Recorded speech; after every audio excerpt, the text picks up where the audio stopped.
Bismillahirrahmanirrahim. Assalamualaikum warahmatullahi wabarakatuh. Salam sejahtera buat kita semua. Perkenalkan, saya Mirja Malik, SEMM, adalah dosen Prodi Ekonomi Islam, Fakultas Sosial Humaniora, Universitas Nahdlatul Ulama, Sumatera Barat, sejak tahun 2018. Namun saat ini, sejak awal 2024, saya sudah dipindahkan menjadi dosen bisnis digital di Universitas Nahdlatul Ulama, Sumatera Barat juga.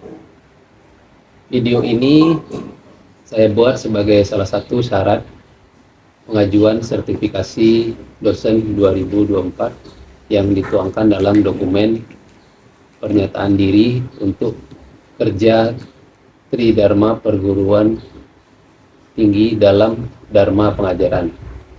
Selama mengajar di Prodi Ekonomi Islam, saya mengampu mata kuliah salah satunya Bank dan Lembaga Keuangan Islam dengan kode MK EIB 170406. Metode pembelajaran yang digunakan dalam pembelajaran biasanya saya menggunakan metode DIA, yaitu Delivery, Interaction, dan Assessment.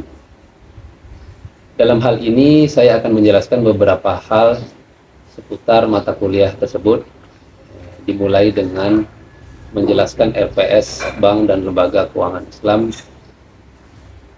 yang mana mata kuliah ini merupakan mata kuliah wajib prodi sebanyak 2 SKS yang diselenggarakan di semester 4. Dalam menyusun RPS, biasanya kami para dosen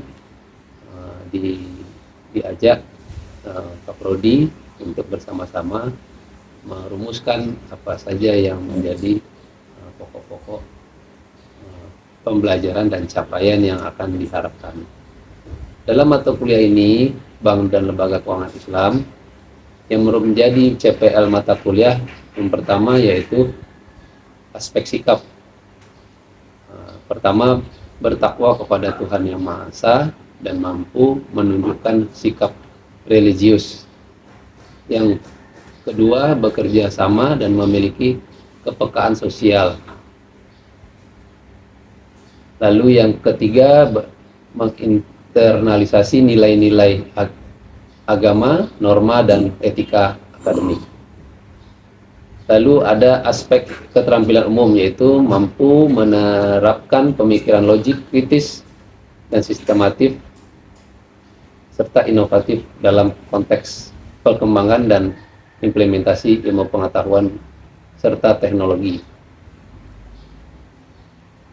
Lalu aspek keterampilan khusus, yaitu mampu menilai kelayakan sebuah usaha atau bisnis syariah dengan mengaplikasikan prinsip manajemen dan kebijakan dari sebuah perusahaan. Terakhir, aspek pengetahuan, yaitu menguasai konsep-konsep integritas akademik secara umum dan konsep yang khusus dalam pencegahannya. Lalu ada capaian mata kuliah capaian CPMK mata kuliah. Mahasiswa mampu memahami, menerapkan peraturan perbankan dan lembaga keuangan lainnya untuk menghadapi perkembangan industri. Mahasiswa juga mampu memahami bisnis industri perbankan yang dibutuhkan dan dalam praktek dunia ekonomi Islam saat ini, terutama di Indonesia.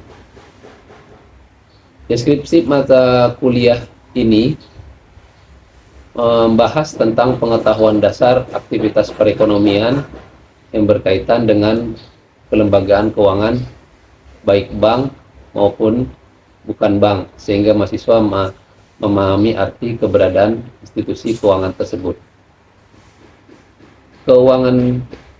Kedudukan bank sentral sebagai otorita moneter juga dibahas, terutama dalam kaitan dengan bekerjanya sistem moneter sebagai aspek kelembagaan di dalamnya. Sistem lembaga keuangan internasional juga dibahas sebagai konsekuensi sebuah perekonomian yang terbuka yang mana dikaitkan dengan tatanan perekonomian Indonesia. Media pembelajaran yang biasa digunakan untuk kegiatan belajar mengajar yaitu menggunakan perangkat komputer, proyektor, lalu ada whiteboard. Dalam kontrak perkuliahan biasanya yang menjadi bobot penilaian yaitu kehadiran sebesar 10%, tugas individu atau kelompok atau kuis sebesar 30%, UTS sebesar 30%, dan terakhir UAS sebesar 30%.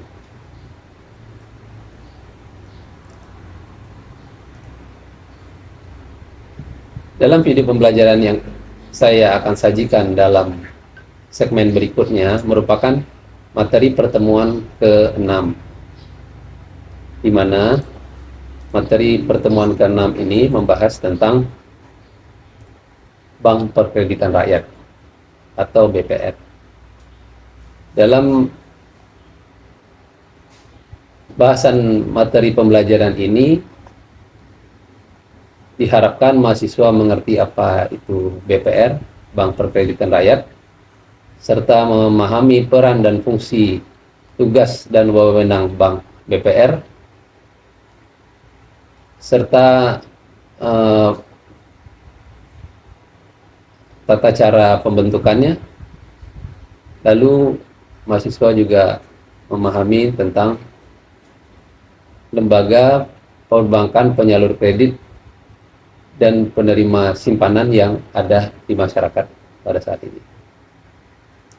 Metode perkuliahan biasanya saya menggunakan ceramah, lalu diikuti dengan presentasi mahasiswa, lalu terakhir diskusi.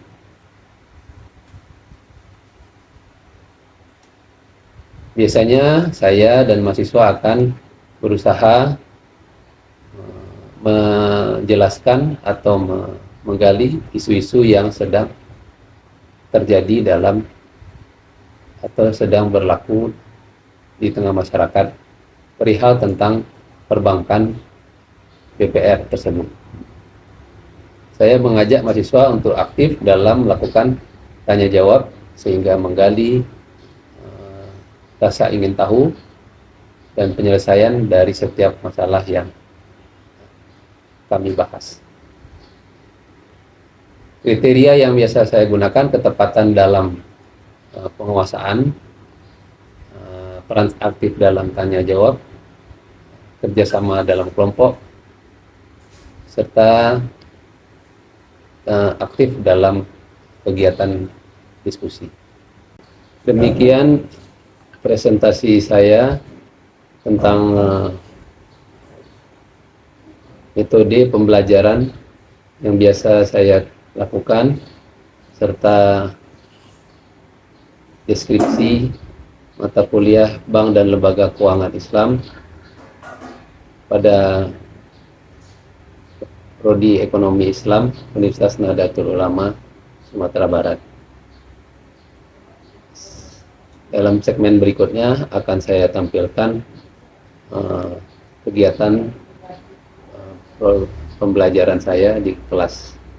Saya sudahi, wallahu muwaffiq illa aqwamit thariq. Assalamualaikum warahmatullahi wabarakatuh. Assalamualaikum warahmatullahi wabarakatuh. Waalaikumsalam warahmatullahi wabarakatuh. Terima kasih teman-teman semuanya hari ini sudah hadir dalam mata kuliah perbankan ya. di minggu ke berapa Tata? Ke-7 Pak. Ya, minggu ke-6, minggu ke-7 ya. Minggu ke-7 ya, bahasnya ke-6 ya, tapi Ya. bahas materi yang ke-6. Sebelumnya kita sudah mempelajari tentang bank umum ya, yang kemarin maksudnya yang dibahas sama Iqbal kemarin tentang bank pekreditan rakyat ya. BPR. Sebelum kita mulai, saya absen dulu. Yusril hadir, Tata hadir, Iqbal hadir, Dwi nggak datang. Oh, izin sakit. Terakhir Dir, namanya susah kali. Sebelum kita memulai materi bank pekreditan rakyat, untuk materi sebelumnya tentang bank umum, ada pertanyaan nggak, atau ada yang bisa memberikan tanggapan tentang peran dan fungsi bank umum? Iqbal? Oh enggak, Tata lah kali ya, Tata yang mempresentasikan seharusnya kemarin. Apa yang bisa diambil dari materi yang dipaparkan kemarin? Jadi bank umum itu berfungsi sebagai perantara antara BI dan nasabah Pak. Iya. Jadi uang itu dan bank umum itu mempunyai fungsi untuk mengatur datangnya uang dan masuknya uang gitu. Jadi tidak ada kebanyakan uang di dalam bank itu. Iya. Mungkin segitu Pak pendapat. Di setiap desa biasanya ada berlaku atau dibuat lumbung desa, di mana kegiatan lumbung desa itu juga sebagai bentuk perekonomian kecil masyarakat. Di situ terciptanya tukar menukar barang, transaksi perdagangan, dan juga dimasukkan juga sedikit tentang atau kegiatan simpan menyimpan. Yang dulu biasanya dikerjakan oleh orang per orang, tapi dengan adanya undang-undang ini, kegiatan itu mulai dilegalisasi dalam bentuk bank pekreditan rakyat. Fungsi dan tujuan BPR di sini ada 4 ya. Memberi pelayanan perbankan kepada masyarakat yang sulit atau tidak memiliki akses ke bank umum. Karena sifatnya mikro, jadi dia lebih memudahkan lah. Yang berikutnya, membantu pemerintah mendidik masyarakat dalam memahami pola nasional agar akselerasi pembangunan di sektor pedesaan juga dapat lebih cepat. Lalu menciptakan pemerataan kesempatan berusaha terutama bagi masyarakat pedesaan. Lalu yang berikutnya, mendidik dan mempercepat pemahaman masyarakat terhadap pemanfaatan lembaga keuangan formal, sehingga terhindar dari jerat rentenir yang dulunya sifatnya perorangan, sekarang dilembagakan. Karena kalau dilembagakan biasanya lebih tertib dan lebih mengikuti aturan dan ajas yang diterapkan oleh regulator, yaitu siapa regulator perbankan? Iqbal tahu? Siapa regulatornya di Dirfa? Regulator perbankan siapa? Bank Indonesia. BI. Bank sentral. Ya, dia kan sebagai bank sentral juga regulator dari kegiatan perbankan. Tujuannya agar menunjang pertumbuhan tadi, memodernisasi ekonomi perdesaan, sehingga para petani, nelayan atau pedagang kecil di desa dapat terhindar dari jeratan rentenir atau lintah darat istilah namanya. Lalu kegiatan usaha BPR,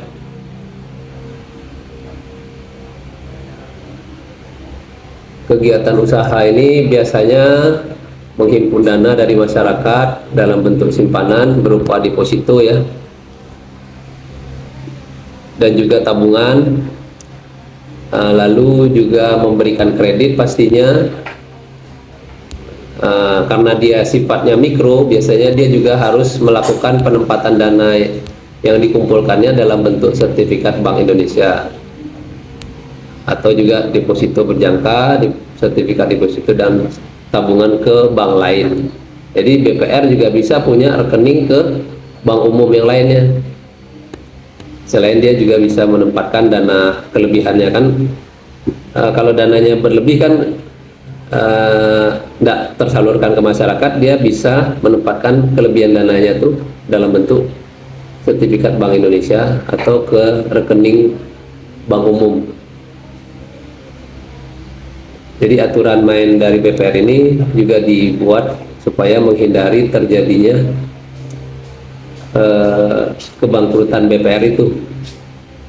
Kan dulu kan sering kita lihat karena jor-joran BPR memberikan kredit ke nasabahnya, mungkin karena masih ada hubungan keluarga, diberikan kemudahan, bahkan plafonnya lebih tinggi dibandingkan dari nasabah yang lain, tapi ujung-ujungnya suka macet. Dan ya nanti kalau kinerja perbankan itu juga jelek, nanti bisa mendapat penilaian yang buruk dan nanti otomatis bisa gagal bayar kan, kayak seperti bank umum yang lainnya yang sebelumnya pernah kejadian waktu krisis ekonomi, di mana kebutuhan dana masyarakat tinggi, sedangkan uang yang ada di perbankan tidak memadai untuk dibayarkan secara sekaligus. Makanya di BPR kurang lebih seperti itu juga, cuma skalanya lebih kecil karena dia operasionalnya terbatas di tingkat desa atau wilayah kota atau kabupaten.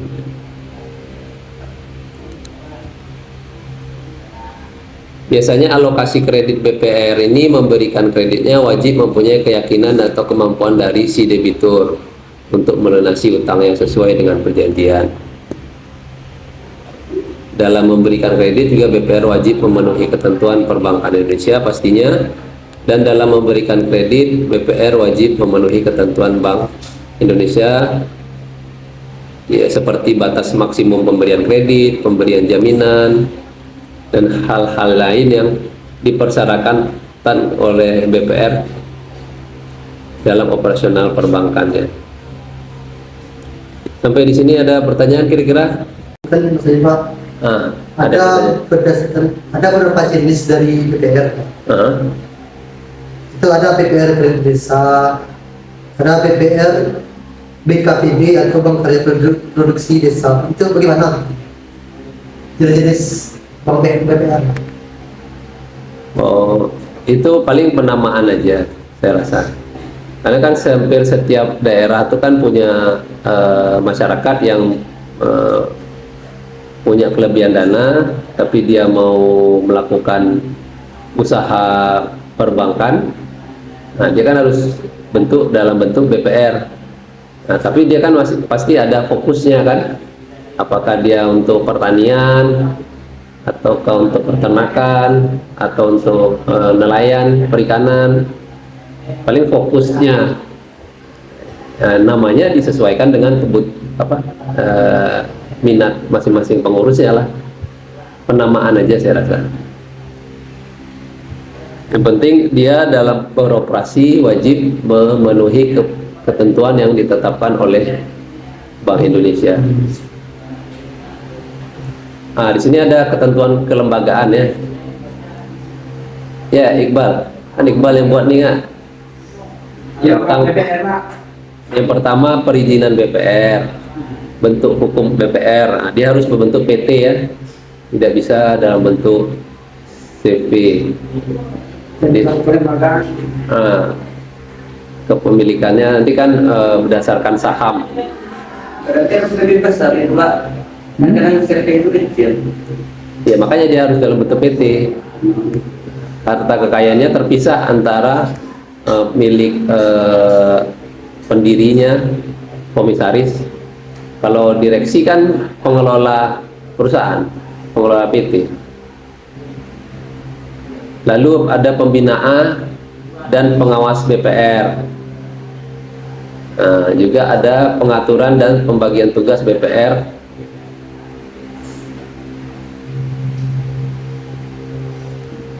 Bukan pembagian tugas, istilahnya dia kan pasti di lapangan ada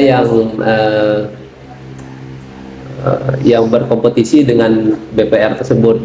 Di lapangan itu ada dulu namanya KUD sama BRI, bank umum yang juga beroperasi secara mikro itu kan BRI, yang punya kantor kas hampir di setiap kelurahan kan atau kecamatan. Tapi di kelurahan atau kecamatan juga ada dulu namanya koperasi unit desa. Pada zaman Presiden Soeharto dulu digalakkan koperasi di setiap desa. Jadi fungsinya koperasi itu juga sebagai selain perdagangan bahan untuk kebutuhan petani, nelayan atau peternak, juga dia KUD itu difungsikan juga untuk memberikan layanan simpan pinjam. Pendanaannya juga KUD itu dari perbankan umum biasanya. Tapi nanti dia salurkan ke masyarakat yang menjadi anggotanya. Kalau KUD kan persyaratannya yang boleh bertransaksi atau menggunakan jasanya harus menjadi anggota. Kalau di BPR boleh nasabah, boleh masyarakat umum. Kalau mengajukan kredit kan boleh masyarakat umum kan. Tapi kalau di koperasi mungkin dibatasi hanya anggota saja. Strategi pengembangan BPR biasanya, boleh silakan Pak. Biasanya dalam mengembangkan BPR perlu sosialisasi, karena kan literasi masyarakat kita kan agak rendah, terutama yang di desa, karena tingkat pendidikannya tidak memadai. Jadi masyarakat kita kan kecenderungannya masih menyimpan uang di bawah kasur atau disimpan di lemari ya. Tapi sebenarnya kan itu tidak perilaku yang tidak baik ya. Lebih bagus, lebih aman disimpan di perbankan. Kalau tidak ada bank umum ya, kalau di desa-desa ya sebaiknya disimpan di BPR. Jadi lebih aman. Kalau memang keperluan ya diambil sesuai dengan kebutuhan hariannya, misalnya betulnya kisaran 100 sampai 500 ribu sehari untuk aktivitas harian atau mingguan. Jadi kelebihan uang misalnya hasil dari penjualan pertaniannya atau nelayannya bisa disimpan di BPR. Jadi dana yang tersimpan atau beredar di lingkungan desa bisa dimanfaatkan oleh masyarakat lain yang membutuhkannya. Biasanya juga BPR melakukan usaha peningkatan kualitas SDM, apakah dalam bentuk pelatihan yang diberikan kepala pada SDM-nya. Lalu melakukan pemetaan potensi optimasi ekonomi daerah. Kira-kira di situ potensi daerahnya pertanian atau perkebunan.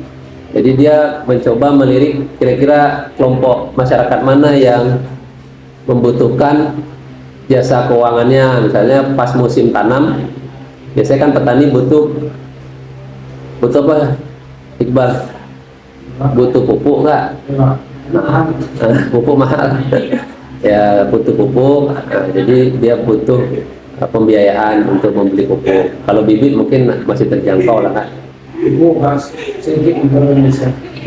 Ini harus Apalagi mas habis perangnya. itu apa kurang apa? Ya apa? Ya mudah-mudahan cepat selesai. Di kurang oke hancur. Jadi dengan pemetaan potensi ekonomi daerah dapat diketahui berapa sih kemampuan BPR bisa melakukan pendanaan.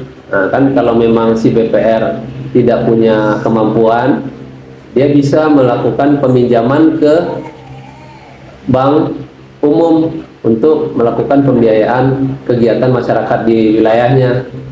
Misalnya dia butuh sekitar 3 miliar, tapi dana yang dikelolanya cuma 1 miliar. Si BPR bisa mengajukan pinjaman ke bank umum lain untuk memenuhi kebutuhan masyarakatnya, kebutuhan pendanaan itu senilai 3 miliar. Nah, tapi kan pasti si manajemennya mengatur lah berapa sih bunga yang bisa mereka berikan ke konsumen, atau berapa juga bunga yang bisa mereka bayar ke bank umumnya. Kan dari bank umum kasih kenain bunga kan.